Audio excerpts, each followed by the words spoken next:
Hello, this is Kirk Lynch, Associate Professor of Accounting at Sand Hills Community College. For this lecture, I want to talk about the deposit slips that you're going to experience in your practice set. Here on the screen, we see an example of one of the deposit slips you're going to see. You're going to come across these in about form 14, 15, 13, 14, 15 in your practice set somewhere. There'll be two of them. One of them will look like this. It'll be filled out. The other one will basically be blank like this. The first one you'll come across is like this one. And since we are a merchandising business, we are both wholesale and retail. The retail part of our business, we have not made any deposits into the bank. We've been doing business for now about a week. This is the first deposit slip we'll come across. And for our purposes in this practice set, we will make a deposit to the bank once per week. Now, in the real world, if you had a lot of cash, you would probably make a nightly deposit into the bank for your cash receipts, but that would require us to do that about 30 times in this practice set, and that's not necessary. So we're going to make a deposit once a week. We have two deposits to make, one for our cash sales and one for the checks that we've been collecting over the week that we've been recording in our cash receipts journal. So we'll start with this one. The total deposit is going to be for $18,300. And there's a number handwritten here that's important. It says cost of merchandise sold, $10,980.24. So what this deposit slip is telling me that in the retail part of my business, I have sold $18,300 worth of sales, and that merchandise that I sold for this amount cost me this amount, and the difference between those two would be the profit that I made in that particular week. So for this particular deposit slip, I've got to record these cash sales into my cash receipts journal. So I'm going to go to my cash receipts journal, and so far you can see I've recorded 4 checks in my cash receipts journal that I have received, and we're going to deal with those 4 checks on the next deposit slip in just a second. But for now, we're going to record our cash sales. Now, the date on this was, if we go back and look at our deposit slip, it was September 6th, already filled in for us here. So we're going to use September 6th as our date. So I put a 6 in here. In the account credited column, I'm just going to write cash sales. In the posting reference column, I'm going to go ahead and put a check mark in there. There is no posting required for this particular transaction, although we are going to go to our checkbook and update our checkbook balance. I'm going to go over to the column that says cost, merchandise inventory, cost of merchandise sold. And in that column, I'm going to enter the amount that was handwritten on my deposit slip, this $10,980.24. $10,980.24.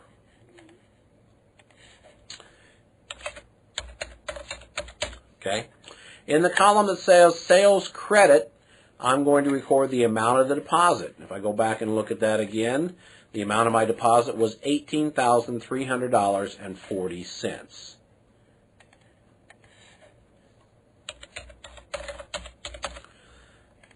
And then over in the cash debit column, again, the amount of the deposit, $18,300.40. And just to check, I've got a debit and a credit here for $10,980, a credit here and a debit here for $18,300.40. So my debits equal my credits. Now, the other thing that I have to do with this deposit slip, of course, is take it to the bank and put the money in the bank, but I've also got to go update my checkbook, okay? And so in my checkbook, to this point, you're going to have some transactions, and you're going to use checks, the first page worth of checks, basically. So to this point, I've written checks from the first page, and I'm now to the next available check stub for a blank check. And I can see that I have a balance forward of $81.98 here.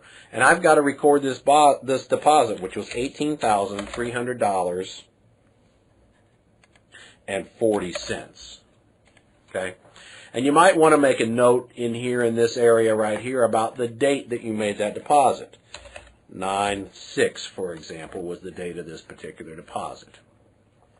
Now I've got another deposit slip to fill out, and I'm going to enter some more data here, so I'm not going to update my balance just yet.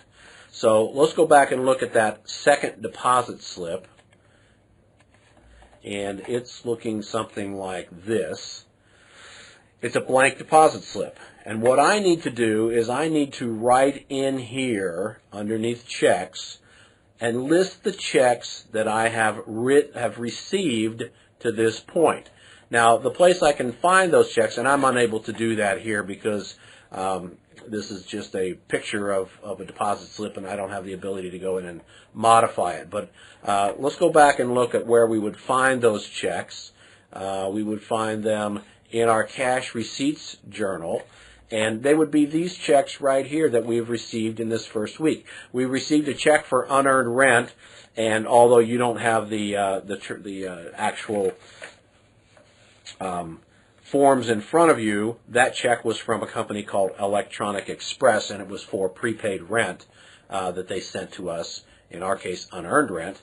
We got a check from a company called Campus Sports. They're one of our regular customers that's paying us. We got a check from Athletics Unlimited.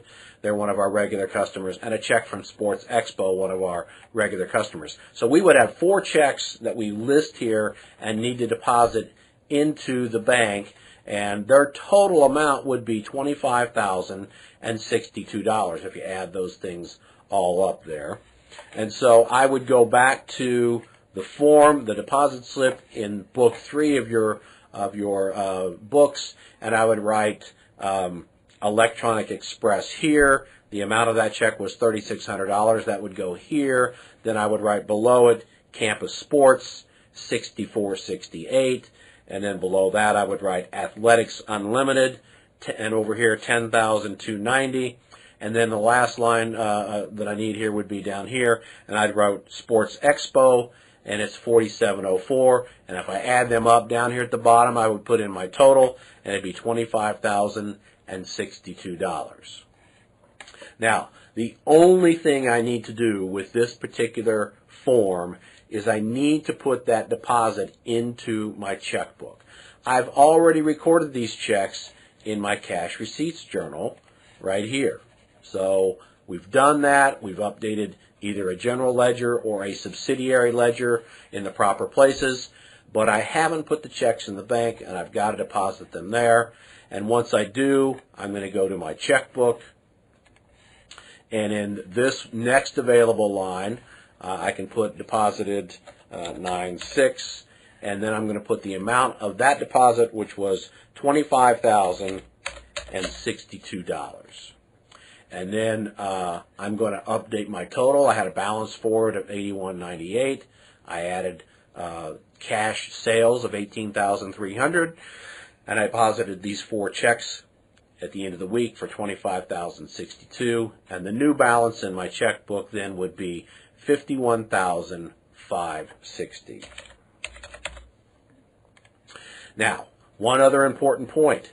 Do not skip using this check. Just because you filled out part of the check stub doesn't mean the check can't be used.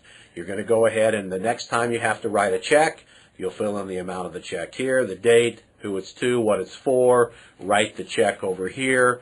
This check amount goes down here, and then you'll take your balance minus this particular check and get your balance forward, which then carries on down here into the next stub of your checkbook. So I hope that has helped you understand what to do with the deposit slips. The first one are your cash sales deposits. You need to record them in your cash receipts journal for the one that looks like this. And the second one, with a blank one, all you need to do are list your checks with the total and put that total amount into your checkbook. Look forward to seeing you again real soon.